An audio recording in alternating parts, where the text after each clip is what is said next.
नमस्कार, एग्जामरी में आपका स्वागत है। फ्रेंड्स, आज हम पढ़ेंगे महाराजनीतिक विचारक प्लेटो के बारे में। हालांकि प्लेटो के राजनीति में ही इसका योगदान नहीं है, इसका योगदान कई क्षेत्रों में है। ये एक महान विचारक था और विचारक साथ साथ दार्शनिक भी था। थोड़ा सा अगर हम बात करें तो प्लेटो के गुरु का नाम जो था वो सुकरात था। सुकरात एथेंस का वासी था और वो एक महान विचारक और दार्शनिक हुआ जिसका प्रभाव प्लेटो पे पड़ा। समय के विद्वान थे, उन सब विद्वानों को उसने खंडित किया। जितनी परंपराएं चल रही थी, जो नियम कानून बने थे, जो तर्क वितर्क था, तो उन्होंने प्रश्नोत्तरी विधि का प्रयोग करके उन सब विद्वानों के अर्थों को खंडित किया। इससे सभी विद्वान एकजुट होकर के इसके विरोध में हो गए और इसे राजा को भड़काने का कार्य कर दिया। उन्होंने कहा कि ये एक देशद्रोही है, ये देश के जनता को भड़का रहे हैं, राज्य के प्रति भड़का रहे हैं सुकरात।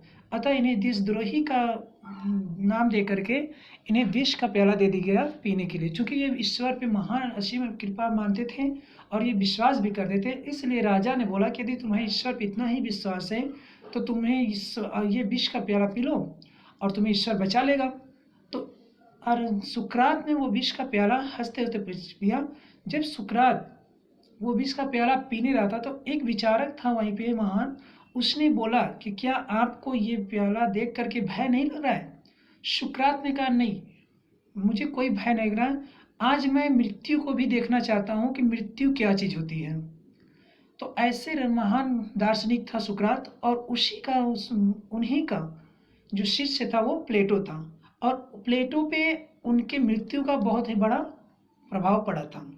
तो चलिए जान लेते हैं प्लेटो के राजनीति विचारक की राजनीति विचार क्या थे। तो प्लेटो की राजनीति विचार से जाने से पहले थोड़ी सी हम इस पे बात कर लेते हैं, इसको ये देख लेते हैं एक निगाह कि राजनीति क्या होती है।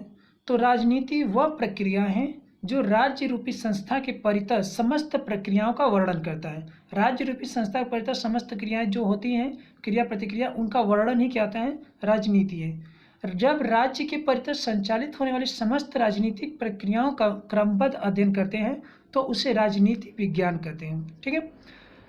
पाश्चात्य राजनीति चिंतन का विकास अरस्तु से माना जाता है। देखिए, चूंकि ये अरस्तु प्लेटो का शिष्य था, इसका मतलब जाहिर सी बात है कि अरस्तु प्लेटो के बाद आया होगा। अब प्लेटो का जो विचार है राजनीति वो इससे पहले भी है, लेकिन जो पाश्चात्य राजनीति चिंतन का विकास हम अरस्तु से मानते हैं। क्यों मानते हैं? क्योंकि वह पहले विचारक है जिन्होंने राजनीति शास्त्र को नीति शास्त्र की सीमा से बाहर निकाला था। ठीक है, और उसे एक स्वतंत्र विषय के रूप में दिया था। इसलिए इन्हें राजनीति विज्ञान का जनक कहा जाता है। किसे? अरस्तु को। ठीक है। लेकिन अरस्तु से पहले पाश्चात्य राजनीति चिंतन के आदि पुरोधा के रूप में हम सुकरात और प्लेटो को मानते हैं। ठीक है, जिन्होंने राजनीति पक्षों का विश्लेषण दार्शनिक दृष्टि से किया। इसलिए हम राजनीति दर्शन का पिता प्लेटो को कहते हैं। देखिए, राजनीति विज्ञान का पिता अरस्तु है, लेकिन राजनीति दर्शन का पिता कौन है? प्लेटो है। अर्थात प्लेटो का जो गुरु सुकरात था, प्लेटो तो कि सुकरात से ही वो प्रभावित है। तो इसका मतलब ये भी तो है कि सुकरात ने जो इससे प्लेटो से पहले भी उसने राजनीति विचारक पे बात कर चुका था, यानी राजनीति विचार अपना दे चुका था, लेकिन उसका कोई लिखित नहीं था, इसलिए हम उसको उतनी मान्यता नहीं देते। जैसे बहुत सी चीज़ें ऐसी हैं, चाहे कोई भी विषय हो, भूगोल हो, इतिहास हो, हमारे यहाँ खगोल हो, तो भारत में ये सब जो यूनानियों ने दिया था खगोल के बारे में, राजनीति के बारे में, इससे पहले कई साल पहले हमारे यहाँ ये सब चल रहा था। हमारे विद्वान जानते थे भारतीय, लेकिन वो लिखते नहीं थे, उनकी कोई वैज्ञानिक सिस्टम नहीं था, इसलिए उन्हें अब के समय में मान्यता नहीं दी जाती है। तो वही काम था कि विचारक में जो सुकरात था उसका कोई लिखा नहीं था, वो केवल बोलता था, समझ बोलता था और प्लेटो उसको सुनता था। इसलिए चूंकि प्लेटो का लिखित मान आता है, इसलिए हम राजनीति दर्शन का पिता प्लेटो को मानते हैं। ठीक है, तो चलिए शुरू करते हैं प्लेटो। तो देखिए, प्लेटो के राजनीति विचारों को हम 3 पार्ट में पढ़ेंगे। एक, चूंकि वो उसकी पुस्तक ही है, एक रिपब्लिक, स्टेट्समैन्स और लॉज, ये 3 महत्वपूर्ण पुस्तकें हैं किसके? प्लेटो की। ठीक है, प्लेटो की 3 महत्वपूर्ण पुस्तकें हैं, रिपब्लिक, स्टेट्समैन और लॉज। तो हम इन तीनों ही बहुत महत्वपूर्ण है और इन्हीं तीनों की वजह से ये जो है कि इतना महान बना। तो चलिए हम शुरू करते हैं। चूँकि ये कहा जाता है कि जो प्लेटो है वो मस्तिष्क, उसका जो मस्तिष्क है पूरा किसकी देन है? सुकरात की देन है। ठीक है, यानी कि एक विचारक ने कहा था कि प्लेटो सॉरी सुकरात प्लेटो के रूप में जीवित हैं। सुकरात प्लेटो के रूप में जीवित है, क्योंकि प्लेटो ने जितने भी सारी बातें लिखी हैं सब अधिक से अधिक 90 से 95% सुकरात की देन है। ठीक है, यानी सुकरात की मस्तिष्क की देन, सॉरी सुकरात की मस्तिष्क की देन है। ठीक है, तो चलिए शुरू करते हैं। पहले हम देखेंगे कि रिपब्लिक का प्लेटो। तो रिपब्लिक का प्लेटो देखने से पहले हम थोड़ा सा सामान्य दृष्टिकोण इस पर डाल लेते हैं प्लेटो के ऊपर। तो प्लेटो वह महान विचारक है जिसने राजनीतिक चिंतन को दार्शनिक आधार दिया।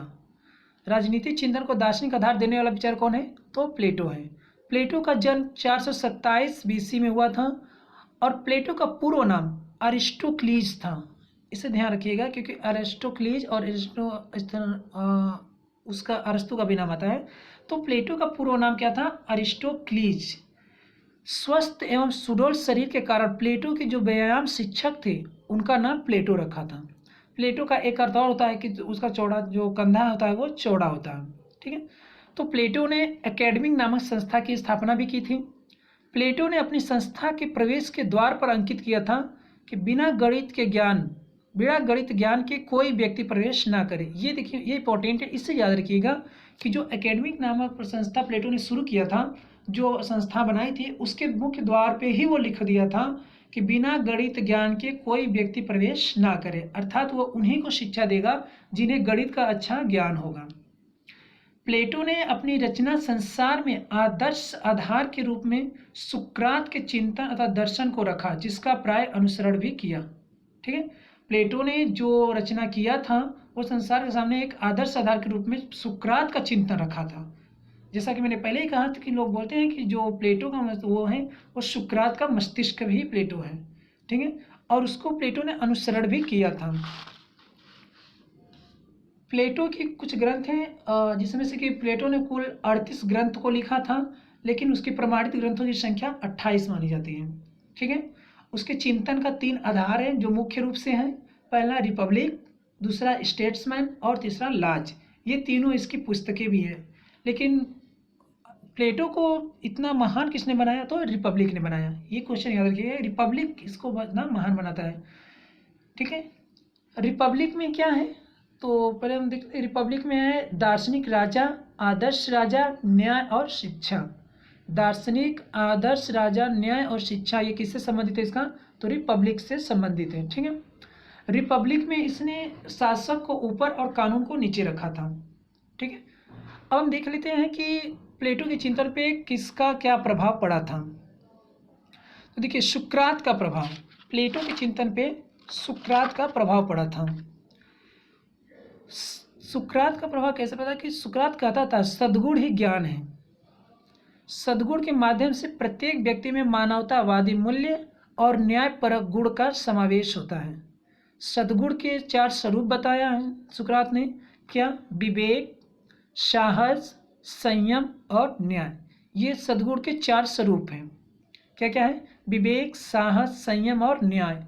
विशेष रूप से शासन एक कला है, सब सुकरात का है। ठीक है, विशेष रूप से शासन एक कला है। यथार्थता वस्तुओं के विचारों में निहित होती है। यथार्थता जो है वस्तुओं के विचारों में निहित होती है, इसलिए। और दूसरा, उसके एथेंस के शासन प्रणाली का प्रभाव पड़ा था। ये तो सुकरात का प्रभाव पड़ा ही था। दूसरा, प्लेटो पर एथेंस के शासन प्रणाली का प्रभाव पड़ा था और राजनीति स्थिति का प्रभाव उसको स्पार्टा के पड़ा था।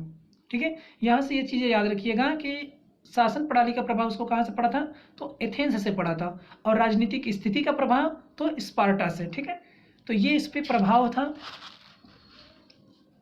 अब हम बात करते हैं, आइए अपने मूल मुद्दे पे। रिपब्लिक का प्लेटो। रिपब्लिक का प्लेटो का मतलब ये हुआ कि रिपब्लिक लिखते समय प्लेटो का क्या दिमाग था, क्या वो सोच रहा था। तो रिपब्लिक लिखते समय प्लेटो को एक कल्पना करता है, अर्थात इसे काल्पनिक प्लेटो भी कहा जाता है। अगर ये पूछ ले कि प्लेटो की कल्पना किस में निहित है, तो रिपब्लिक में। ठीक है, रिपब्लिक में प्लेटो की कल्पना निहित है। तो रिपब्लिक में न्याय सिद्धांत का उसने क्या वर्णन किया, पहले हम देखते हैं न्याय सिद्धांत। तो रिपब्लिक पुस्तक का उपनाम है कंसर्निंग जस्टिस। Concerning justice. ठीक है, कंसर्निंग जस्टिस का संबंध किससे है? तो ये न्याय से संबंधित है। ठीक है, प्लेटो की न्याय सिद्धांत से पूर्व 3 दृष्टिकोण प्रचलित थी। मतलब प्लेटो से पहले, जो प्लेटो ने अपना न्याय सिद्धांत दिया था, उससे पहले 3 दृष्टिकोण पूर्व में प्रचलित थी। कौन कौन सी? एक परंपरावादी दृष्टिकोण प्रचलित थी, दूसरा उग्रवादी दृष्टिकोण और तीसरा था व्यवहारवादी या उदारवादी दृष्टिकोण। परंपरावादी दृष्टिकोण के जो विचार थे वो सिफालस और पोलीमार्कस थे।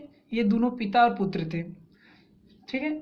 उग्रवादी दृष्टिकोण में मानने वाले थ्रेसीमेकस और व्यवहारवादी के ग्लाकन थे। ठीक है। तो प्लेटो से पूर्व ये तीनों परंपरा जो है वो चल रहे थे, किसके? न्याय के। ठीक है। तो परंपरागत दृष्टिकोण जो था, न्याय का जो परंपरागत दृष्टिकोण था, इस दृष्टिकोण के क्या था कि न्याय तभी स्थापित होता है जो 2 लक्षण मिलते हों। ठीक है। परंपरागत दृष्टिकोण में क्या कहा जाता है कि न्याय तभी स्थापित होता है जब 2 लक्षण मिलते हैं। क्या क्या? ये सिफालस के अनुसार था कि भाषण के अनुरूप कार्य या आचरण करना, दूसरा देवता या मनुष्य के प्रति अपना ऋण चुका देना, यानी जैसा आप बोल रहे हैं वैसा ही कार्य करिए और आचरण करिए, और देवता का या मनुष्य का जो भी कोई ऋण हो आप उसको चुका दीजिए। यही क्या है? आपका न्याय है। ठीक है। और पोलीमार्कस क्या कहता है कि न्याय प्रत्येक व्यक्ति उसका उचित अधिकार देने में निहित है, यानी कि किसी भी व्यक्ति का जो अधिकार है उसको देना ही न्याय है। और दूसरा बताता है पोलीमार्कस कि न्याय एक कला है जो मित्रों का हित और शत्रुओं का अहित करता है। ठीक है। ये तो परंपरागत दृष्टिकोण था, है ना, न्याय के परंपरागत दृष्टिकोण था। इन सब का खंडन भी करता है प्लेटो।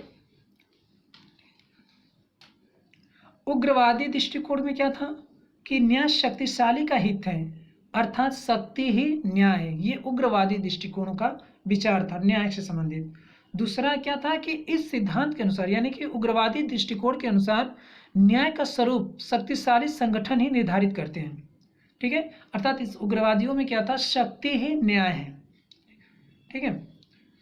अब उदारवादी क्या बोलते हैं कि उदारवादी जो दृष्टिकोण था उसमें था कि दृष्टिकोण के अनुसार, यानी कि व्यवहारवादी दृष्टिकोण के अनुसार न्याय एक कृत्रिम वस्तु है जो परंपरा की उपज है।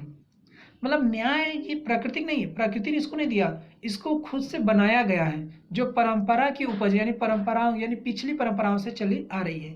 न्याय शक्तिशालियों का नहीं बल्कि दुर्बलों का हित है। देखिए इसने यहाँ पे खंडन किया था उग्रवादियों का। उग्रवादी बोलता था कि न्याय शक्तिशाली का हित है, लेकिन उदारवादी बोलता है कि न्याय शक्तिशालियों का नहीं बल्कि दुर्बलों का हित है। ठीक है।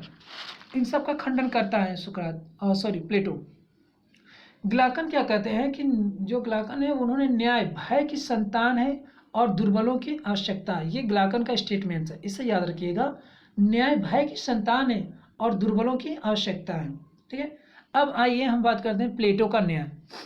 प्लेटो का न्याय, प्लेटो ने अपनी पुस्तक रिपब्लिक में पूर्ववर्ती न्याय सिद्धांतों का खंडन किया और अपने न्याय सिद्धांत को स्थापित किया। ठीक है। प्लेटो के अनुसार मानवीय आत्मा के 3 गुण होते हैं। प्लेटो ने मानवीय आत्मा के 3 गुण को माना है। कौन कौन? एक विवेक, एक साहस और दूसरा क्षुधा।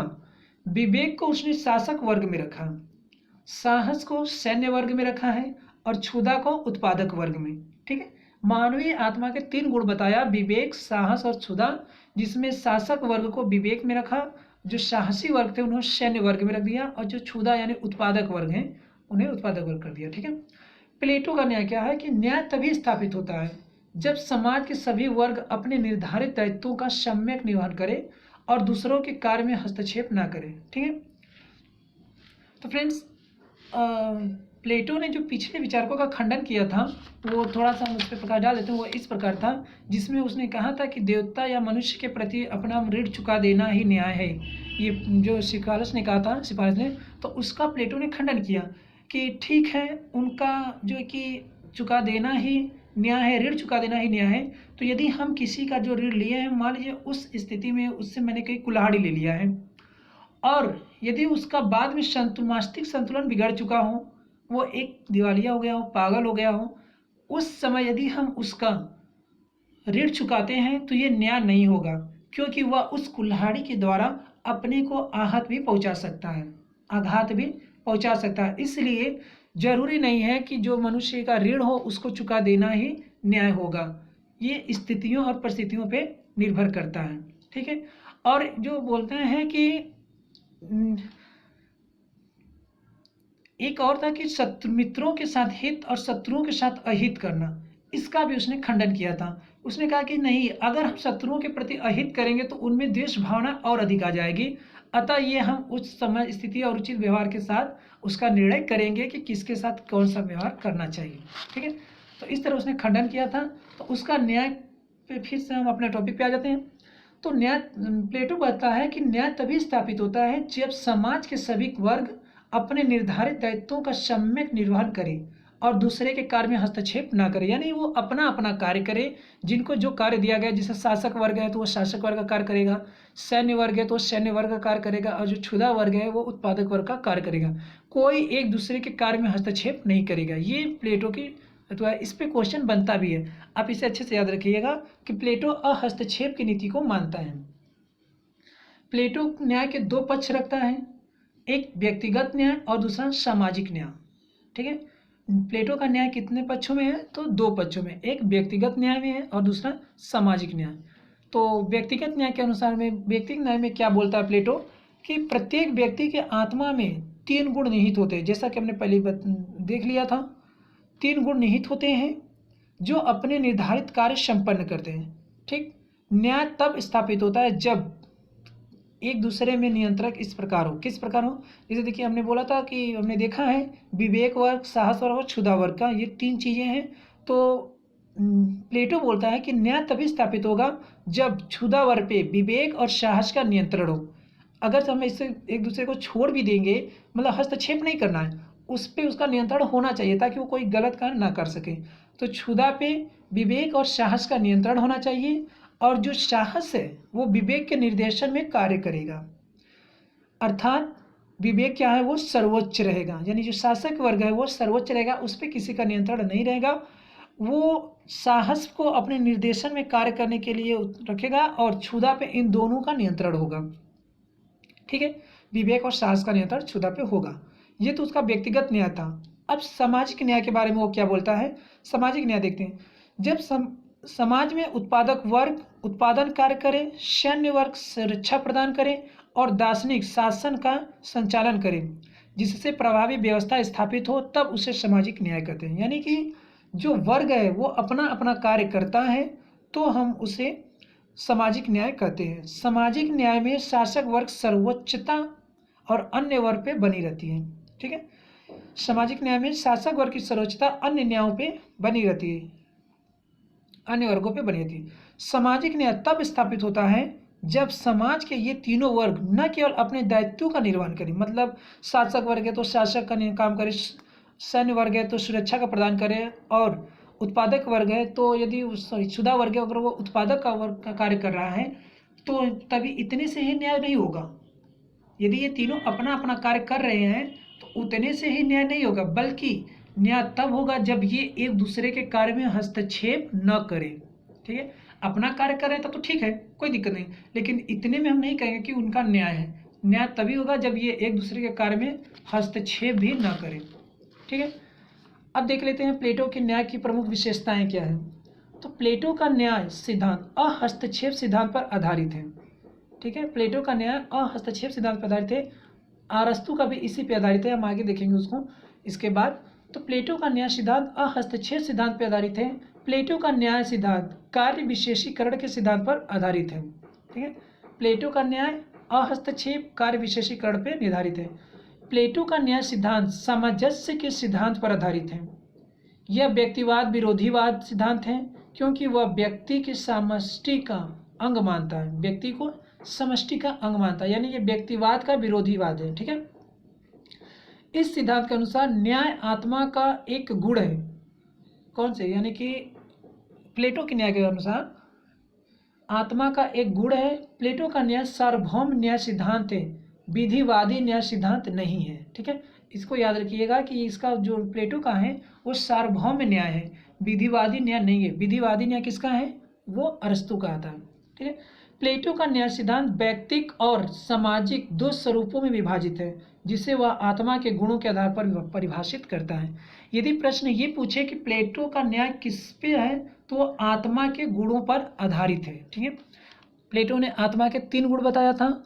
पहला बताया था विवेक, दूसरा साहस, तीसरा क्षुधा। ठीक है, और इसी पे इसने 3 वर्गों का भी निर्धारित किया था, शासन वर्ग, सैन्य वर्ग और उत्पादक वर्ग। ठीक है, अब इस पे देख लेते हैं, कुछ कमेंट्स किए गए हैं। वारकर के अनुसार प्लेटोवादी न्याय निष्क्रिय और पृथकतावादी हैं। विलियम जोड बोलते हैं कि प्लेटो का दर्शन फासीवाद प्रेरित सर्वाधिकारवादी राज्य का दर्शन है। प्लेटो का दर्शन फासीवाद से प्रेरित सर्वाधिकारी राज्य का दर्शन है। कौन कहते हैं? तो विलियम जोड कहते हैं। ठीक है, क्रॉसमैन क्या बोलते हैं कि प्लेटो का न्याय सिद्धांत उदारवादी मान्यताओं पर इतिहास का सबसे कठोर आक्रमण है, अर्थात क्रूर आक्रमण है। कार्ल पापर के अनुसार विशेष रूप से प्लेटो एक सर्वाधिकारवादी विचारक है, जिससे उसका न्याय भी प्रभावी है। ठीक है, सेवाइन बोलता है प्लेटो का न्याय सिद्धांत निष्क्रिय और उदासीन है। सेवाइन के अनुसार, इसको याद रखिएगा, सेवाइन के अनुसार और बारकर के अनुसार। ठीक है, सेवाइन बोलता है प्लेटो का न्याय सिद्धांत निष्क्रिय और उदासीन है। अब बारकर बोलता है कि प्लेटो का जो न्याय है वो निष्क्रिय और पृथकतावादी है। ठीक है, दोनों ने निष्क्रिय बताया है, सेवाइन ने उदासीन बताया और बारकर ने पृथकतावादी बताया। ठीक है, अब प्लेटो का साम्यवादी सिद्धांत देखिए, प्लेटो का साम्यवादी सिद्धांत, वो तो हमने न्याय देख लिया, अब उसका साम्यवाद देख लेते हैं। तो साम्यवाद का आदि पुरुषा विचारक प्लेटो को माना जाता है। साम्यवाद का आधुनिक प्रवर्तक विचारक कार्ल मार्क्स है। ठीक है, साम्यवाद का आधुनिक जो है वो कार्ल मार्क्स है, लेकिन अगर पूर्वदा यानी कि पूर्व में देखें तो प्लेटो है। साम्यवाद के प्रभाव से संबंधित 2 वर्ग हैं, शासक वर्ग और सैन्य वर्ग। इसमें उसने क्षुधा वर्ग को नहीं रखा है। साम्यवाद की स्थापना का उद्देश्य क्या था उसका? तो आदर्श राज्य की स्थापना करना। ठीक है, साम्यवाद की स्थापना करने का उद्देश्य प्लेटो का था आदर्श राज्य की स्थापना करना। साम्यवाद की स्थापना की स्रोत क्या है? तो यहाँ पे हम स्रोत देख लेते हैं। तो स्पार्टा से स्त्री के शासन संचालन और शासक वर्ग के सार्वजनिक भोजनालय एवं आवास में रहने से संबंधित संस्कृतियों का वो लिखने मिलता है। दूसरा है उत्पन्न होने वाले बच्चों का संरक्षण राज्य के द्वारा किया जाएगा। अगला उसने स्त्री पुरुष समान शिक्षा पे जोर दिया है, ये स्पार्टा से उसने लिया है। एथेंस से क्या बोलता है कि एथेंस से यह उसकी संकल्पना प्राप्त है कि मित्रों की संपत्ति पर सबका समान अधिकार होगा, यानी किसी की अपनी कोई निजी संपत्ति नहीं होगी, ये प्लेटो का विचार करता है। और इसने मित्रों की संपत्ति पर सबका समान अधिकार मानता है। क्रीट, ये सामूहिक कृषि की संकल्पना लिया है। क्रीट से उसने सामूहिक कृषि की संकल्पना कहाँ से लिया है? तो क्रीट से लिया। ठीक है, इसने देखिए 3 चीज़ों से लिया, स्पार्टा से, एथेंस से और क्रीट से। 3 जगह से इसने अपने साम्यवाद को लेने का प्रयास किया है, अर्थात लिया भी है। ठीक है, एक चीज़ याद रखिएगा कि स्थिगत साम्यवाद को प्रतिपादित करने वाला पहला विचारक यूरिपाइडीज है। ठीक है, स्त्रीगत साम्यवाद को प्रतिपादक करने वाला पहला विचारक कौन है? तो यूरिपाइडीज। अब देखिए प्लेटो के साम्यवाद के आधार क्या है? तो प्लेटो के साम्यवाद के 4 आधार हैं, मनोवैज्ञानिक आधार, राजनीतिक आधार, दार्शनिक आधार और व्यवहारिक आधार। तो हम एक एक करके देख लेते हैं। पहले हम देखते हैं मनोवैज्ञानिक आधार। तो प्लेटो के अनुसार शासक और सैन्य वर्ग को निस्वार्थ भाव से उत्तरदायित्व का निर्वहन करना है। क्योंकि हमने देखा पहले कि उसने साम्यवाद किसको केवल शासक वर्ग और सैन्य वर्ग में ही रखा है। ठीक है, तो उन्हें संपत्ति और परिवार के संबंध से मुक्त करना होगा, जिससे मनोवैज्ञानिक दृष्टि से राष्ट्र की सेवा करेंगे। किनको? शासक वर्ग और सैन्य वर्ग को संपत्ति नहीं रखने का विचार करता है। कौन? प्लेटो। अब राजनीतिक आधार क्या था? तो इसके अंतर्गत राजनीतिक और आर्थिक शक्ति को पृथक पृथक हाथों में केंद्रित करना, जिसके शासक सत्ता मद से बच सके। यानी कि जो शक्ति है राजनीतिक आर्थिक व्यक्ति की, जो पृथक पृथक हाथों में देनी चाहिए, ना कि केवल शासक को दे देना चाहिए। अगर शासक को दे दिया जाएगा तो उसका अहंकार हो जाएगा, वो सत्ता मद से हो जाएगा और वो कुछ गलत भी करेगा, तो आदर्श राज्य की स्थापना नहीं हो पाएगी। दार्शनिक आधार क्या है? तो कार्यों का विशेषीकरण और न्याय संबंधी विचार प्रमुख दार्शनिक आधार है। व्यवहारिक आधार में क्या बोलते हैं प्लेटो? शासकीय पदों पर नियुक्ति संपत्ति के आधार पर नहीं बल्कि सद्गुण के आधार पर करनी चाहिए। मतलब जो शासक होगा, शासक पद पे नियुक्ति किस पे होगा? संपत्ति के आधार पर ना होकर के बल्कि सद्गुण के आधार पर होना चाहिए। अभिभावक वर्ग वही होते हैं जो सैन्य वर्ग और शासक वर्ग को अभिभावक वर्ग में वो रखा है। तो अभिभावक वर्ग को पारिवारिक मोह से मुक्त करना और कर्तव्य के प्रति समर्पित करना, ये क्या है, साम्यवाद होगा। ठीक है। अभिभावक वर्ग को परिवार और स्त्री के मोह से भी मुक्त करना है। अभिभावक वर्ग को स्वार्थ एवं संकीर्ण भावनाओं से मुक्त करना है, अर्थात अभिभावक वर्ग को शादी नहीं करना है और ना उसे अपनी कोई निजी संपत्ति रखना है। ठीक है। राज्य में एकता को मजबूत करना अर्थात विविधता में एकता स्थापित करना ही साम्यवाद होता है। ठीक है। स्त्री स्वतंत्रता को बढ़ावा देता है। प्लेटो स्त्री स्वतंत्रता को बढ़ावा देता है। प्लेटो यह मानता है कि स्त्रियां जितने अच्छे से किसी कार्य को निर्वाह कर सकती है वो पुरुष नहीं कर सकता, क्योंकि वो एक साथ कई जिम्मेदारियों को निर्वहन करती हैं। ठीक है। और इसी में प्लेटो रिपब्लिक में ही एक चीज़ मैं आपको बताता हूँ फैक्ट्स, रिपब्लिक में ही प्लेटो बोलता है कि सबकी पत्नी होंगे, सबके बच्चे होंगे। ठीक है।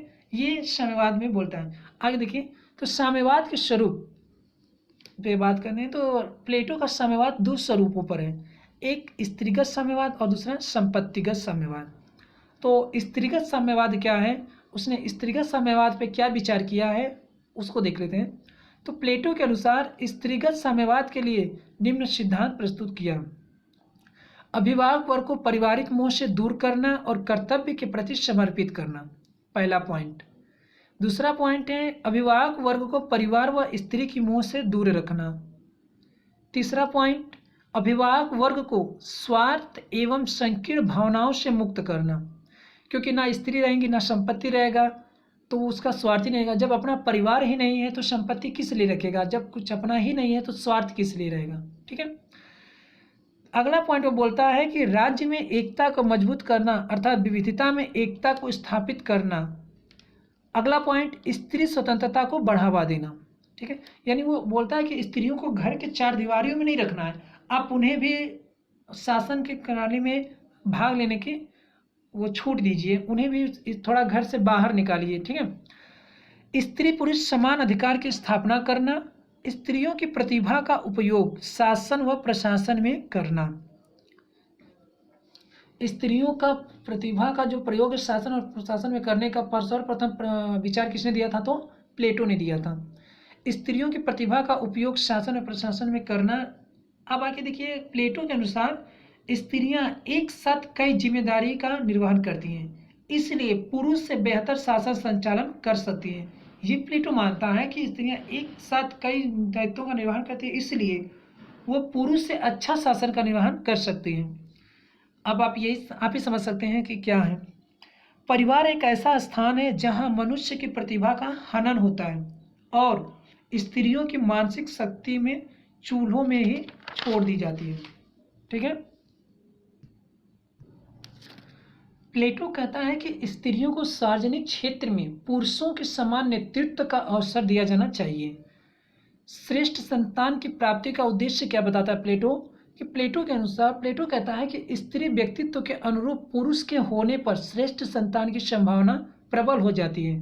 जैसे अगर पुरुष थोड़ा कद से लंबा है तो स्त्री भी अगर कद से लंबा होगी तो उसके जो पुत्र होंगे वो भी कद से लंबा होंगे। कोई दोनों अगर एक जैसे हैं तो उनका पुत्र भी एक जैसे होगा। अगर स्त्री छोटी है पुरुष लंबा है तो उसका विवाह उससे न कराया जाए। ठीक है। क्योंकि उससे अच्छे और श्रेष्ठ संतान की प्राप्ति बहुत ही मुश्किल है। राज्य उनकी शिक्षा दीक्षा प्रत्येक श्रेष्ठ नागरिक में परिवर्तित कर देता है, इससे संतति सुधार होती है। ठीक है। और स्त्री भी दायित्व से मुक्त हो जाती है। मतलब कि जो संतान प्राप्त होंगे उनका निरीक्षण शिक्षा कौन करेगा, राज्य करेगा। वो संतान किसी एक का नहीं होगा, वो सबका होगा। एक पत्नी किसी एक की पत्नी नहीं होगी, वो सबकी पत्नी होंगी। इसलिए वो अपने दायित्वों से मातृत्व दायित्वों से मुक्त रहेंगी और वो शासन प्रशासन में अच्छा व्यवहार करेंगे। ये प्लेटो कल्पना करता है। ठीक है। अब इसी पे अरस्तु उनका आलोचना भी करते हैं।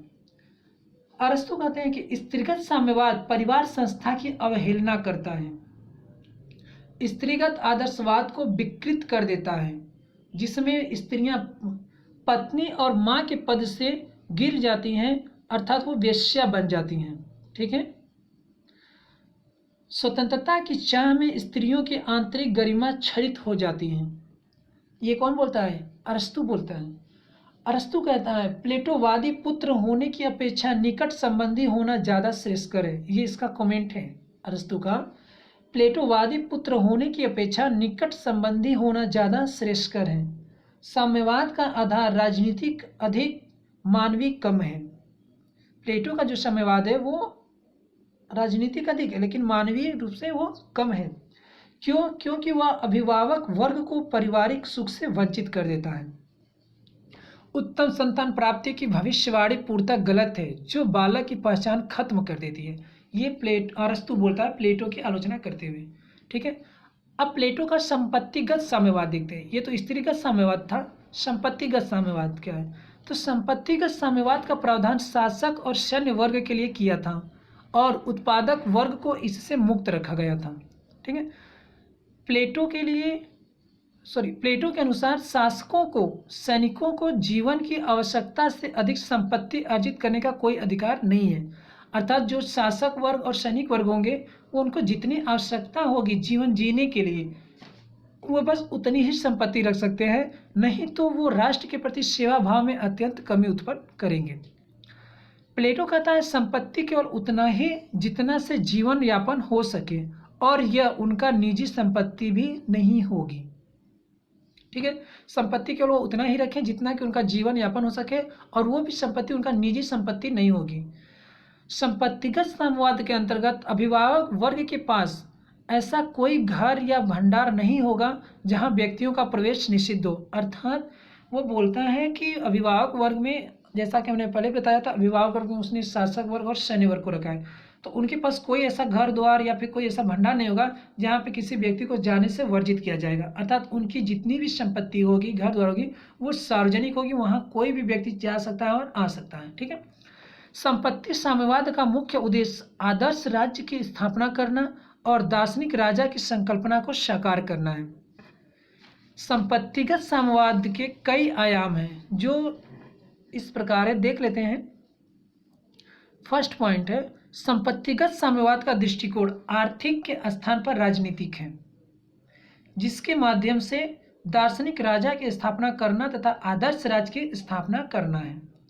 नेक्स्ट पॉइंट है प्लेटो का साम्यवाद भेदभाव नहीं त्यागवाद है और संपत्तिवाद उसी का एक स्वरूप है। अगला पॉइंट है संपत्तिगत साम्यवाद का मनोवैज्ञानिक आधार भी है जो आत्मा के 3 गुणों पर निर्धारित होता है। ठीक है। संपत्तिगत साम्यवाद का मनोवैज्ञानिक आधार भी है जो आत्मा के 3 गुणों द्वारा निर्धारित होता है। अगला पॉइंट है मनोवैज्ञानिक आधार के अंतर्गत शासक और सैनिक वर्ग के द्वारा कर्तव्य पालन करना, देव के प्रति समर्पित सेवा देना ही निहित है। ठीक है। और क्या है संपत्तिगत साम्यवाद का दार्शनिक आधार भी है क्योंकि यह कार्य विशेषीकरण के सिद्धांत पर आधारित है। ठीक है। साम्यवाद का कार्य क्या है? वो विशेषीकरण के आधार पर आधारित है, इसलिए यह दार्शनिक आधार है। संपत्तिगत साम्यवाद राजनीतिक और व्यवहारिक दोनों आधारों पर प्लेटो द्वारा विश्लेषित किया गया है, जिससे यदि संपत्ति संबंधी अधिकार, राजनीतिक अधिकार किसी व्यक्ति विशेष के पास मौजूद होगी तो उससे तानाशाही की प्रवृत्ति का जन्म होगा। अर्थात यदि संपत्ति का अधिकार किसी एक विशेष व्यक्ति को दे दिया जाए और राजनीतिक अधिकार किसी व्यक्ति को दे दिया जाए तो उसमें क्या हो जाएगा? तानाशाही प्रवृत्ति का जन्म होगा और शासक अव्यवहारवादी हो जाएगा। इसलिए वह उसे संपत्ति से दूर रखना चाहता है। किसको? शासक और सैन्य वर्ग को। संपत्तिगत साम्यवाद के अंतर्गत शक्तियों का पृथक्करण किया गया है। कैसे? जो आर्थिक क्रिया से संलग्न है उन्हें राजनीतिक क्रिया में भाग नहीं लेना चाहिए और जो राजनीतिक क्रिया में लगे हैं उनका कोई आर्थिक हित नहीं होना चाहिए। अर्थात जो धन जुटाने में लगे हुए हैं, धन संलग्न करने में लगे हैं, धन को एकत्रित करने में लगे हैं, उनका राजनीतिक क्रिया में कोई भाग नहीं होना चाहिए। वो राजनीतिक क्रिया में भाग नहीं ले सकते और जो राजनीतिक क्रिया में भाग लेंगे उन्हें संपत्ति रखने का कोई अधिकार नहीं होगा। ठीक है। फोस्टर महोदय क्या बोलते हैं? इस पे कमेंट है फोस्टर का, प्लेटो के संरक्षक वर्ग को सामूहिक रूप से संपत्ति का स्वामित्व ग्रहण करना नहीं बल्कि उनका त्याग करना है। ठीक है। ये किसके अनुसार है? फोस्टर के अनुसार है। सेवाइन कहते हैं कि सरकार के ऊपर धन के दूषित प्रभाव का प्लेटो को इतना दृढ़ विश्वास था कि उसे दूर करने के लिए स्वयं संपत्तियों का विनाश करना पड़ा और शासक और सैनिक को मुक्त रखना पड़ा। जैसा कि अभी आप वर्तमान में देख रहे हैं कि सीट सत्ता के लिए लोग कितने पैसे जुटाने के लिए लड़ रहे हैं, एक दूसरे को नीचा करने के बगैर करें, तो इसका मतलब क्या है? लाभ है तभी तो वही सेवाइन बोलता है। और इसका अनुसार प्लेटो ही कहता है कि संपत्ति क्या है? वो शासक वर्ग में अर्थात शासन कार्य में बाधक है। राजनीतिक कार्य में क्या है? वो बाधक है। संपत्ति का मोह शासक वर्ग में नहीं होना चाहिए। अरस्तु बोलता है प्लेटो का साम्यवाद आध्यात्मिक बुराइयों का भौतिक निदान है। प्लेटो का साम्यवाद आध्यात्मिक बुराइयों का भौतिक निदान है। किसके अनुसार? ये अरस्तु बोलते हैं। ठीक है। प्लेटो का शिक्षा संबंधी विचार। शिक्षा संबंधी प्लेटो ने क्या विचार किया देखते हैं। तो प्लेटो का शिक्षा संबंधी दृष्टिकोण आदर्श राज्य के प्रमुख आधार स्तंभ के रूप में है। ठीक है। आदर्श राज्य जो है उसका प्रमुख आधार स्तंभ अगर हम बात करें तो कौन है? तो प्लेटो का शिक्षा संबंधी विचार है। प्लेटो अपने शिक्षा में क्या क्या बातें करते हैं देखते हैं आगे। प्लेटो का शिक्षा सिद्धांत एथेंस तथा स्पार्टा की शिक्षा प्रणाली का समन्वित रूप है। मतलब जो एथेंस में शिक्षा प्रणाली चल रही थी और स्पार्टा की जो शिक्षा प्रणाली थी, उसने उन दोनों शिक्षा प्रणालियों को मिला करके अपनी शिक्षा नीति का विचार प्रस्तुत किया। तो हम एक एक करके देख लेते हैं कि पहले स्पार्टा से शिक्षा प्रणाली क्या थी। तो स्पार्टा में जो शिक्षा प्रणाली थी, तो स्पार्टा से उसने कैसे लिया? तो स्पार्टा में योद्धा समाज प्रभावशील था, इसलिए शिक्षा का स्वरूप भी योद्धा समाज के अनुरूप ही बनाया गया था। ठीक है। क्या है कि योद्धा समाज प्रभावशील था, इसलिए वहाँ पे जो शिक्षा थी स्पार्टा में वो योद्धा समाज के अनुरूप ही बनाया गया था, जिससे कि योद्धाओं की विकास किया जा सके। ठीक है। शिक्षा राज्य नियंत्रित थी, यानी राज्य के नियंत्रण में शिक्षा कार्य करती थी। युद्ध कला के प्रशिक्षण पर ज़्यादा जोर था, क्योंकि आप जानते हैं कि वहाँ पे जब योद्धा हैं तो उनको युद्ध के सिखाने के लिए ही होगा, तो इसलिए युद्ध कला के शिक्षण पर ज़्यादा जोर दिया जाता था। 7 वर्ष के आयु तक के बच्चों को राज्य के नियंत्रण में लेकर के शिक्षा दी जाती थी। स्त्री पुरुष दोनों को समान शिक्षा का प्रावधान था। स्त्री और पुरुष वहाँ पे स्पार्टा में स्त्री और पुरुष दोनों को शिक्षा एक समान रूप से दिया जाता था, उनमें कोई भेदभाव नहीं था, ना कोई नीचा ना कोई ऊंचा। ठीक है। एथेंस की शिक्षा प्रणाली क्या थी? तो एथेंस की शिक्षा प्रणाली में 3 वर्ग आते थे। एक प्राथमिक शिक्षा, माध्यमिक शिक्षा और सैन्य शिक्षा। ठीक है। एथेंस में ये 3 चीज़ें थी, प्राथमिक शिक्षा, माध्यमिक शिक्षा और सैन्य शिक्षा। तो प्राथमिक शिक्षा में प्रश्न आता है कि कितने वर्ष के बच्चों को कित में रखा गया था। ठीक है। तो प्राथमिक शिक्षा में 6 से 14 वर्ष के बच्चों को रखा गया था, एथेंस में ये है। माध्यमिक शिक्षा में 14 से 18 वर्ष और सैन्य शिक्षा में 18 से 20 वर्ष। ठीक है। तो प्राथमिक शिक्षा में कौन सी शिक्षा दी जाती थी? तो प्राथमिक शिक्षा में साहित्य, व्यायाम और संगीत की शिक्षा दी जाती थी। माध्यमिक शिक्षा में अलंकार शास्त्र, भाषण और राजनीति की शिक्षा प्रारंभ हो जाती थी। सैन्य वर्ग ये कठोर सैन्य शिक्षा दी जाती थी, जिससे उन्हें सैनिक के चरणों के विकास किया जा सके।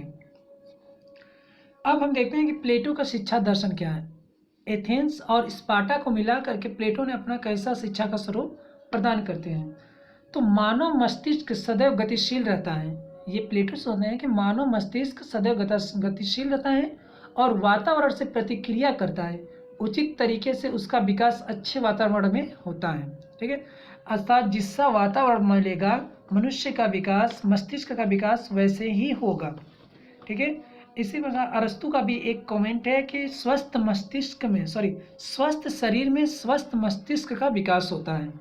अरस्तु ये कहता है। ठीक है। स्वस्थ शरीर में स्वस्थ मस्तिष्क का विकास होता है। आइए अपने टॉपिक पे चलते हैं।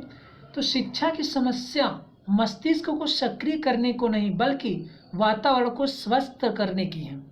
अतः वातावरण स्वस्थ रहेगा, इससे मनुष्य भी स्वस्थ रहेगा, और जब मनुष्य स्वस्थ रहेगा तो मस्तिष्क भी क्या हो जाएगा? स्वस्थ और तेज होगी। शिक्षा का उद्देश्य ज्ञान प्राप्त करना नहीं है बल्कि कर्तव्य का प्रशिक्षण देना है। और प्लेटो ने जो शिक्षा बताया शिक्षा के बारे में, तो उसने कहा कि शिक्षा का उद्देश्य हमको ज्ञान प्राप्त कर लेना नहीं है, मतलब केवल हमको ज्ञान हो जाए ये शिक्षा नहीं होना चाहिए, बल्कि शिक्षा क्या होना चाहिए कि नागरिक का प्रशिक्षण देना, यानी कि उससे किसी एक अच्छे नागरिक का निर्माण किया जा सके, शिक्षा वो होना चाहिए। ठीक है। शिक्षा का मुख्य आधार सत्य ज्ञान की प्राप्ति करना, अनुकूल वातावरण तैयार करना और आत्मोन्नति के लिए आधार तैयार करना है। ठीक है, यानी क्या है कि सत्य का कोई झूठी प्रक्रिया ना रहे, उसको जो सत्य है उसकी ज्ञान की प्राप्ति हो जाए, और जैसा वातावरण है यानी कि जो वातावरण है वो व्यक्तियों के रहने के अनुकूल बना सके। ठीक है। अब दर्शन की शिक्षा केवल 3 विषयों को शामिल करता है।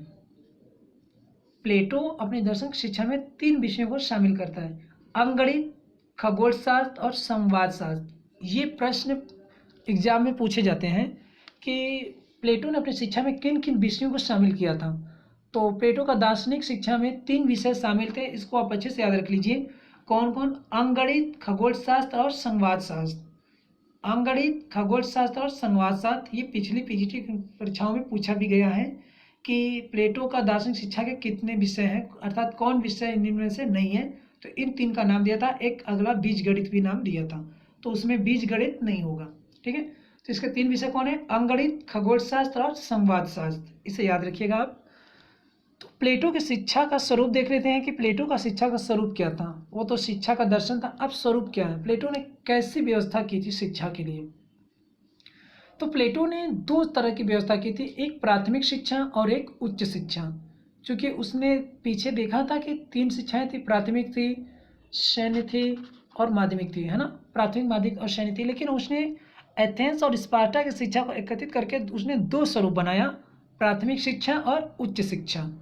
प्राथमिक शिक्षा वो 20 वर्षों तक के लिए रखा था, जिसमें पहला सामूहिक परीक्षा शुरू होगी 20 वर्ष पे। ठीक है, वो 20 वर्षों तक पर शिक्षा देगा और 20 वर्ष के बाद उसको एक परीक्षा कराएगा जो सामूहिक परीक्षा होगी। पहली परीक्षा होगी उच्च शिक्षा में प्रवेश करने के लिए। जो वो परीक्षा पास करेगा उसको उच्च शिक्षा में प्रवेश दिया जाएगा, अन्यथा उसको उत्पादक वर्ग में भेज दिया जाएगा। ठीक है, उच्च शिक्षा उसने 3 रूपों में बांटा था, 20 से 30 वर्ष, 30 से 35 वर्ष और 35 से 50 वर्ष। ठीक है, 20 से 30 वर्ष के बाद शिक्षा देने के बाद वो दूसरी चयन परीक्षा कराएगा। ठीक है, और उसमें जो पास करेगा उसको आगे वो दर्शन की शिक्षा देगा 5 वर्ष, और जो अनुत्तीर्ण हो जाएगा, जो उसे पास नहीं करेगा, वो उसको सैन्य वर्ग में भेज देता है। ठीक है, 5 वर्ष वो दर्शन की शिक्षा देगा, उसके बाद वो 15 साल तक उसको शासक नहीं बनाएगा, यानी 35 से 50 वर्ष तक उसको अनुभव प्राप्त करने के लिए वो जगह जगह पे स्थापित करेगा, भेजेगा, जिससे कि उसको जीवन के साहित्य के दर्शन प्राप्त हो सके, और उसके बाद वो उसको शासक वर्ग में निहित करेगा। ठीक है, तो चलिए इसको हम थोड़ा विस्तार में देख लेते हैं। प्राथमिक शिक्षा को प्लेटो ने 3 भागों में बांटा है। ठीक है, एक 6 वर्ष तक, दूसरा 6 से 18 वर्ष तक और 18 से 20 वर्ष। ठीक है, 6 वर्ष में वो क्या करेगा कि धार्मिक नैतिक शिक्षा प्रदान करेगा। 6 से 18 वर्ष में व्यायाम और संगीत की शिक्षा देगा, और 18 से 20 वर्ष तक कठोर सैन्य प्रशिक्षण देगा, है ना। प्राथमिक शिक्षा जब 20 वर्ष में समाप्त होती है तो एक सामूहिक परीक्षा आयोजित की जाती है, और जो उस परीक्षा को पास करता है उसे ही उच्च शिक्षा के लिए चयनित किया जाता है। बाल्यावस्था से युवावस्था के बीच प्राथमिक शिक्षा के माध्यम से जहां लोगों के चरित्र का निर्माण, श्रेष्ठ नागरिक का निर्माण, श्रेष्ठ सैनिक का निर्माण करने का प्रयास किया जाता है, जिससे सामाजिक एवं राज्य स्तरीय जन शिक्षा को स्थापित करता है। ठीक है, जनशक्ति को स्थापित करता है ना।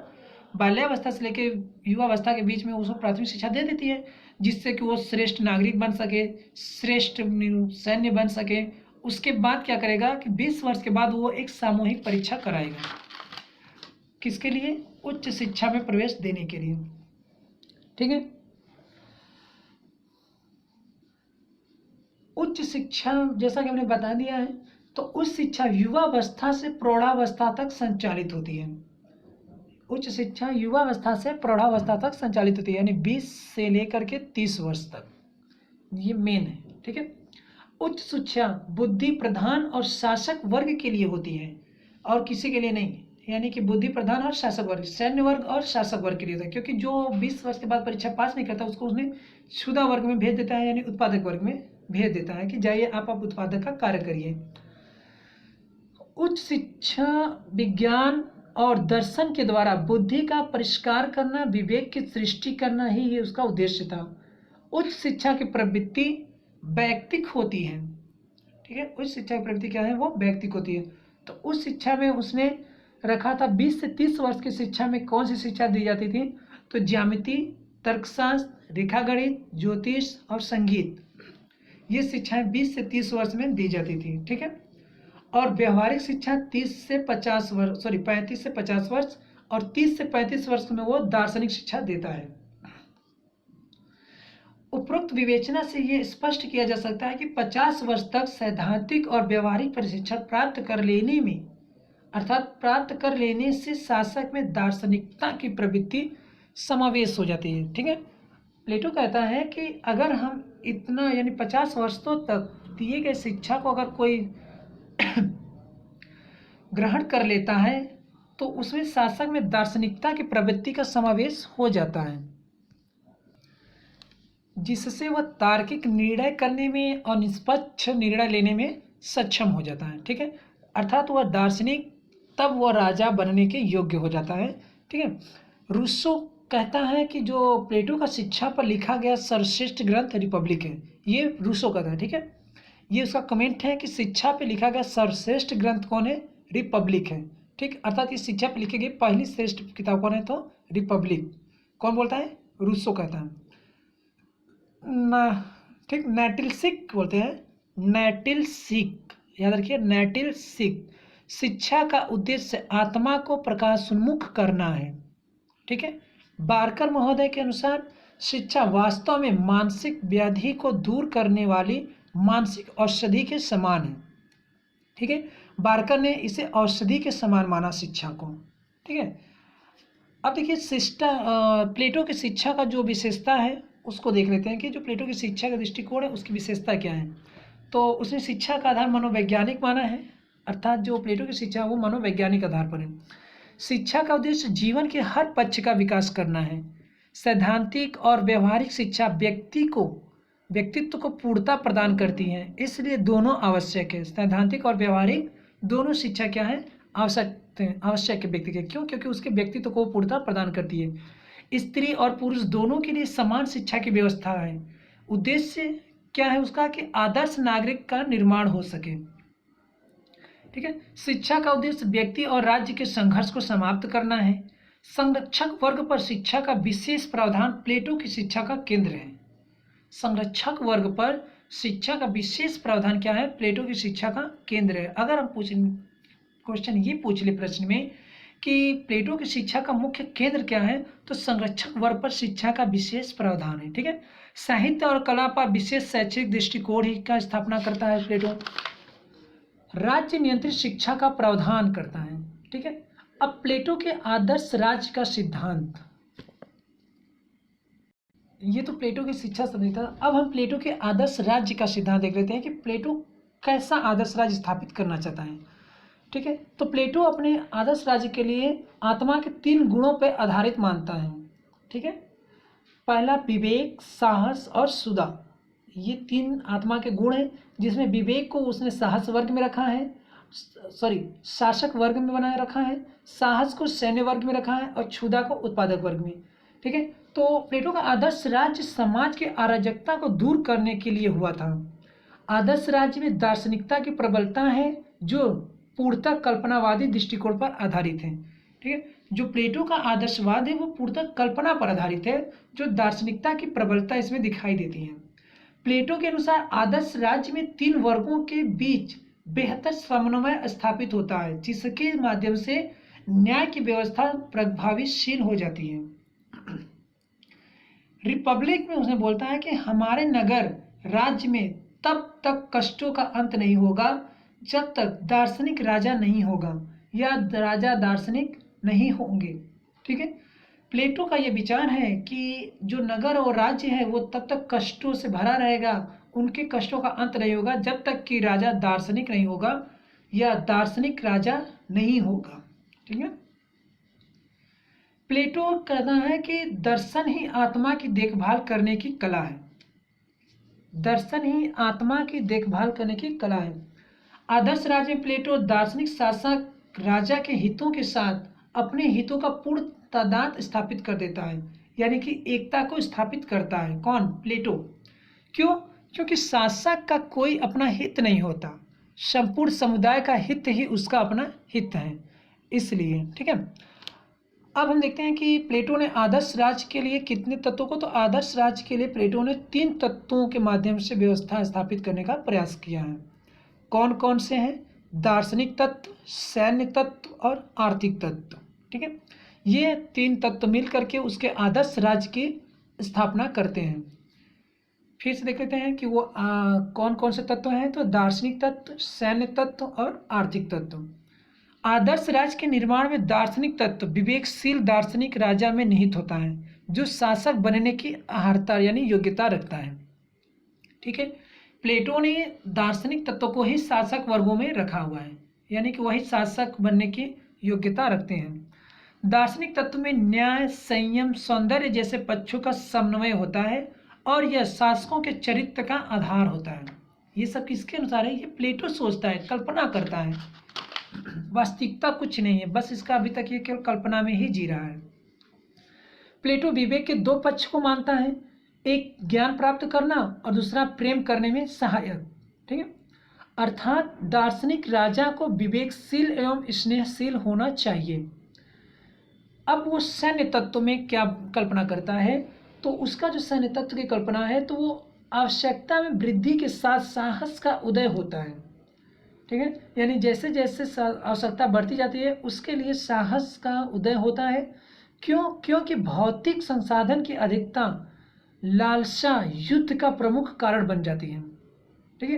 यानी भौतिक संसाधन अधिक हो जाए तो क्या होगा कि युद्ध का उत्साह बढ़ जाता है, कि उस पर युद्ध करके उसको लूट लिया जाए, उसको अपने समय में ले लिया जाए। इसलिए उसकी सुरक्षा के लिए सैन्य तत्व की आवश्यकता पड़ती है। सैन्य तत्व का प्रमुख कार्य राज्य को सुरक्षित करना और भौतिक संसाधन के लिए सुरक्षित वातावरण तैयार करना है। ये प्लेटो कल्पना करता है। प्लेटो आगे भी कल्पना करता है कि सैन्य तत्व युद्ध में आनंद लेता है।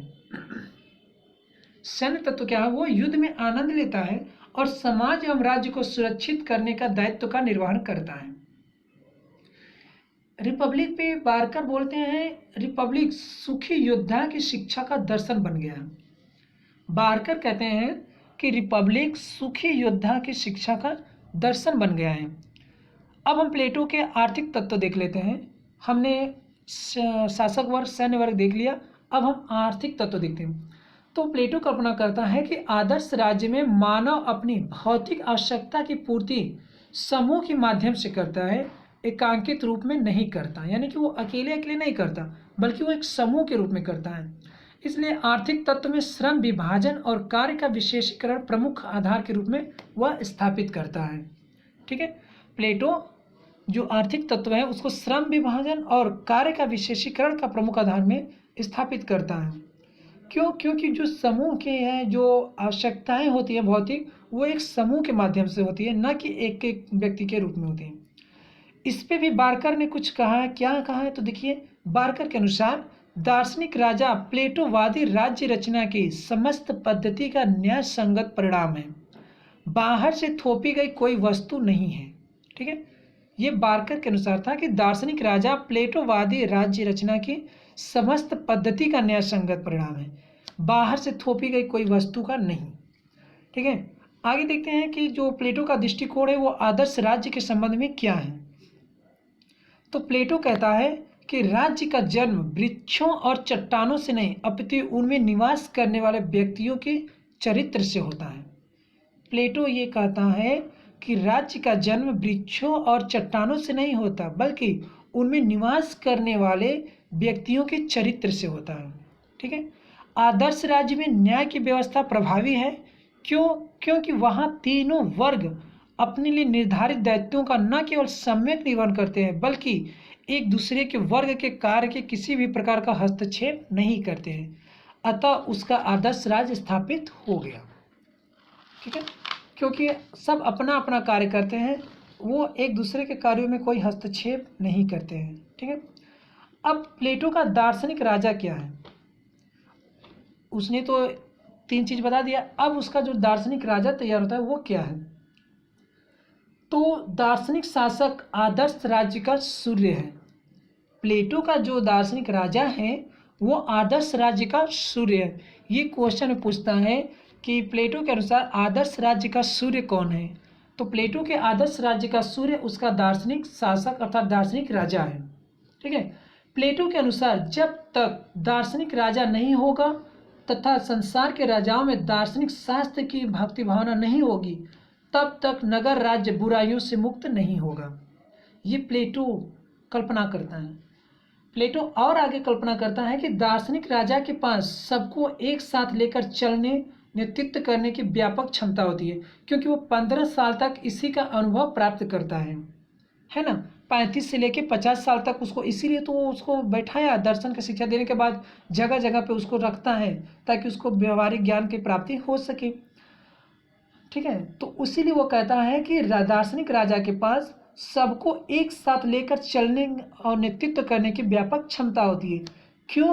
क्योंकि वह अपनी वासनाओं को अपनी विवेक के नियंत्रण रखता है, यानी उसकी जो वासना है वो उसको विवेक के द्वारा उस पर नियंत्रण कर लेता है।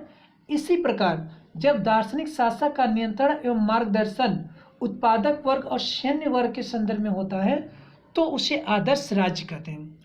अर्थात जब देखिए क्या होगा कि जो राजा है, दार्शनिक राजा है, वो सैन्य वर्ग पे अपना नियंत्रण करेगा। अर्थात सैन्य वर्ग क्या होगा कि दार्शनिक राजा के नियंत्रण में अर्थात उसके मार्गदर्शन में कार्य करेगा, और इन दोनों का नियंत्रण उत्पादक वर्ग पे होगा। लेकिन ये दोनों या ये तीनों एक दूसरे के कार्य में कोई हस्तक्षेप नहीं करेंगे, अतः यहाँ पे आदर्श राज्य की स्थापना होगी।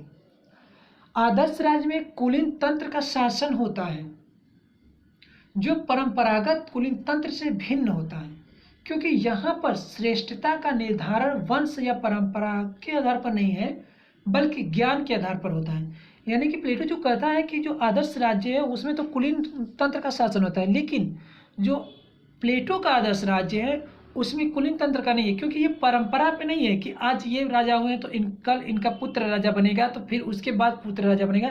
नहीं, उसने इसीलिए शिक्षा की नीति रखी है, उसने इसीलिए शिक्षा को 3 भागों में बांट दिया है, इसीलिए वो परीक्षाएं कराता है। जो शासक वर्ग तक पास करके जाएगा उसी को शासक बनाया जाएगा, न कि पीढ़ी दर पीढ़ी अर्थात किसी वंशानुगत के द्वारा। ठीक है, तो दार्शनिक राजा और राज्य के हित समान है। मतलब जो राज्य है और जो दार्शनिक राजा, यदि दार्शनिक राजा का हित है तो वो राज्य का हित होगा। क्यों? क्योंकि दोनों के कोई निजी हित नहीं है, ना राज्य का कोई निजी हित है और ना ही दार्शनिक राजा का, क्योंकि उसने उससे संपत्ति से मुक्त कर दिया, परिवार से मुक्त कर दिया, तो किसके लिए अपना हित देखेगा। दार्शनिक राजा कानून के बंधन से मुक्त रहेगा, अर्थात कानून के बंधन से मुक्त है, क्योंकि वो खुद इतना है कि दार्शनिक प्लेटो ने अपने रिपब्लिक में प्लेटो ने दार्शनिक राजा को ऊपर रखा है और कानून को नीचे रखा है। ठीक है, क्योंकि ये कल्पना किया है, यही जब लॉज लिखने लगेगा तो लॉज में ये क्या करेगा कि जो दार्शनिक राजा है उसको नीचे कर देगा और कानून को ऊपर बिठा देगा। वो आगे हम देखेंगे। आइए देखते हैं, दार्शनिक राजा कानून के प्रति नहीं बल्कि अपनी अंतः प्रेरणा के प्रति उत्तरदायी है। यानी कि जो उसकी आत्मा से आवाज़ आएगी, जो उसका, वो कानून के प्रति कोई कार्य नहीं करेगा, वो सुनेगा, समझेगा और उसके अंतर आत्मा जो न्याय करेगी वो वही सुनाएगा। ठीक है, अब प्लेटो के अनुसार एक कमेंट है उसको देखते हैं। राज्य के लिए कानून अनावश्यक ही नहीं हानिकारक भी है। प्लेटो कहता है कि राज्य के लिए जो कानून है वो अनावश्यक ही नहीं है बल्कि वो हानिकारक भी है। ठीक है, अब हम देखते हैं दार्शनिक राजा पर प्रतिबंध भी लगाया है प्लेटो ने। ये नहीं है कि आप राजा बन गए हैं तो आप कुछ भी करिए, नहीं, उस पे उसने प्रतिबंध भी लगाया। तो क्या प्रतिबंध लगाया? तो उसने कहा कि वह संविधान के मूल सिद्धांतों से स्वतंत्र नहीं है। जो दार्शनिक राजा है, प्लेटो कहता है कि देखिए प्लेटो ने दार्शनिक राजा पे कैसे कैसे प्रतिबंध बनाया, तो हम एक एक पॉइंट देख लेते हैं उसको। ठीक है, तो प्लेटो संविधान के मूल सिद्धांतों से स्वतंत्र नहीं किया है, अगला पॉइंट कि धन एवं संपत्ति की विषमता अधिक न हो, अर्थात संपत्तिगत साम्यवाद की उपस्थिति। ठीक है, निजी परिवार ना हो, अर्थात स्त्रीगत साम्यवाद की स्थापना करता है। प्लेटो राजा के पास ना कोई संपत्ति रखता है और ना ही उसका कोई परिवार रखता है। न्यायपरक शासन की स्थापना हो, इसलिए राजा अपना मन की बात अपने आप में कुछ भी ज़्यादा अथवा नहीं कर सकता। राज्य की सीमा का विस्तार इतना ना करे कि व्यवस्था का संचालन कठिन न हो। ठीक है, सॉरी, राज्य का विस्तार उतना ही रखें जितना कि संचालन व्यवस्थित रूप से हो सके। ठीक है, और इतना छोटी भी न रखें कि आवश्यकता की पूर्ति ना हो। अर्थात राज्य का विस्तार उतना ही रखें जिससे कि हमारे जनता की आवश्यकताओं की पूर्ति हो जाए और हमारा जो व्यवस्थाएं हैं वो सही से संचालित हो सके, और विशेष रूप से शिक्षा व्यवस्था में परिवर्तन ना करे। अर्थात जो प्लेटो ने शिक्षा दिया है, शिक्षा की जो व्यवस्था किया है वो उसी तरह चलता रहे, शासक उस पर कोई परिवर्तन न करे। ठीक है, प्लेटो कहता है जब संगीत की ताने बदल जाते हैं तो राज्य के मौलिक नियम भी बदल जाते हैं। ये प्लेटो कहता है कि जब संगीत के ताने बदल जाते हैं, अर्थात संगीत का धुन बदल जाता है, तब राज्य के मौलिक नियम जो हैं वो भी बदल जाते हैं। अब हम इसके आदर्श राज्य की विशेषता देख लेते हैं कि प्लेटो की आदर्श राज्य की विशेषता क्या है। तो प्लेटो की इसको हम पॉइंट बाय पॉइंट देख लेते हैं। पहला पॉइंट है कि कार्य विशेषीकरण सिद्धांत पर आधारित है। अगला पॉइंट न्याय की स्थापना करना। अगला है राज्य व्यक्ति का विराट स्वरूप है। जो आदर्श राज्य की विशेषता है वो राज्य व्यक्ति के विराट का स्वरूप बता दिया। श्रम विभाजन,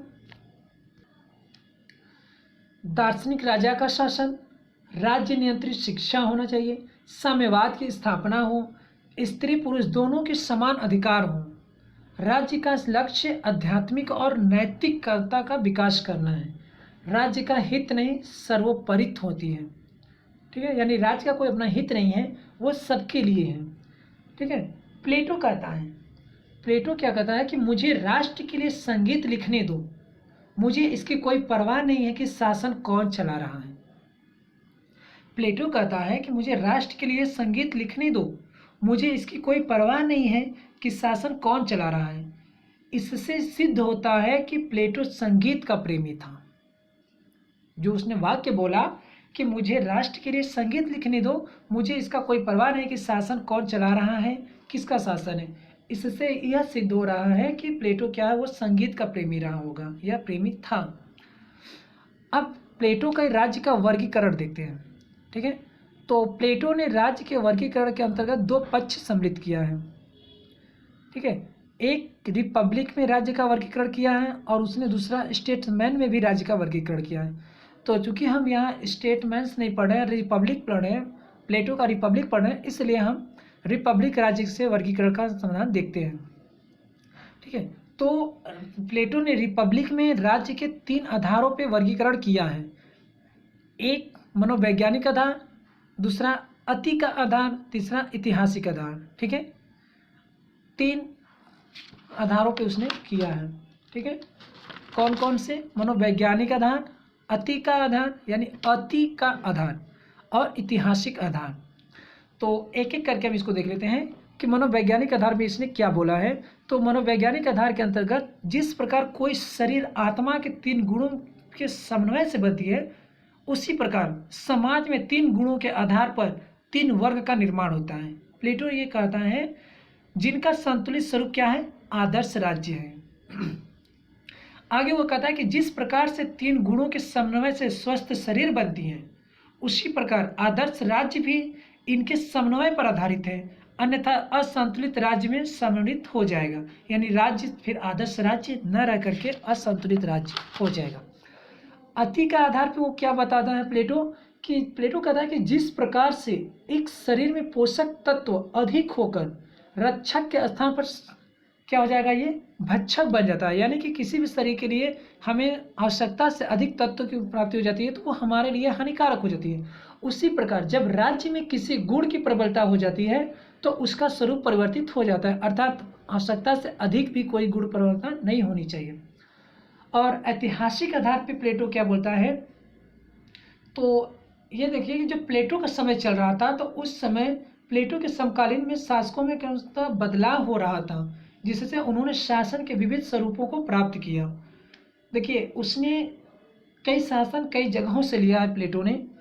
कौन कौन से, तो उसने सैनिक तंत्र स्पार्टा से लिया है। ये पॉइंट आप याद रखिएगा, क्योंकि परीक्षा में ये पूछ लेता है कि प्लेटो ने अपना धनिक तंत्र कहाँ से लिया था, आततायी तंत्र कहाँ से लिया, सैन्य तंत्र कहाँ से लिया, या जनतंत्र कहाँ से लिया, या उसके राज्य का वर्गीकरण क्या था। ठीक है, तो देखिए सैनिक तंत्र उसने स्पार्टा से लिया था और धनिक तंत्र को क्रीट से लिया था।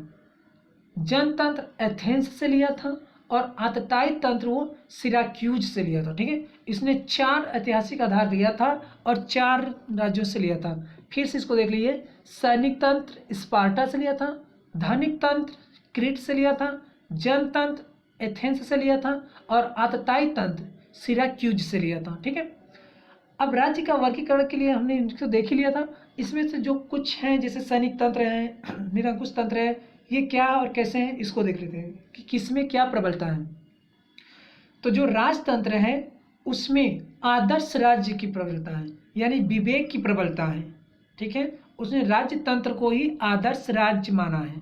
ठीक है, जिसमें किसकी प्रबलता होगी, तो विवेक की प्रबलता होगी। धनिक तंत्र में क्या है, वो क्षुधा की प्रबलता मानता है। सैनिक तंत्र में शौर्य की प्रबलता होती है। लोकतंत्र या जनतंत्र में जन वासना की प्रबलता होती है। और निरंकुश तंत्र में क्या होता है कि एक व्यक्ति विशेष की वासना उसमें प्रबल होती है। ठीक है, आइए देखिए कि जो रिपब्लिक में था, प्लेटो का रिपब्लिक के अंतर्गत जो राजतंत्र है वो सर्वश्रेष्ठ शासन है। ठीक है, रिपब्लिक के अंतर्गत राजतंत्र ही सर्वश्रेष्ठ शासन है, जिसका आधार क्या है, विवेक है। जैसे जैसे विवेक का प्रभाव कम होता जाता है उसी प्रकार से शासन का स्वरूप परिवर्तित होता जाता है। ठीक है, तो ये तो था प्लेटो का रिपब्लिक विचार, यानी कि रिपब्लिक में उसने प्लेटो ने राज्य संबंधित शिक्षा संबंधित कैसे कैसे विचार दिया था। तो हमने इसमें देख लिया कि उसने स्त्रीगत साम्यवाद, सामाजिक साम्यवाद, व्यक्तिगत साम्यवाद और शिक्षा को उसने 3 आधारों पे बांटा था और इसने आत्मा के 3 गुणों को बतलाया था।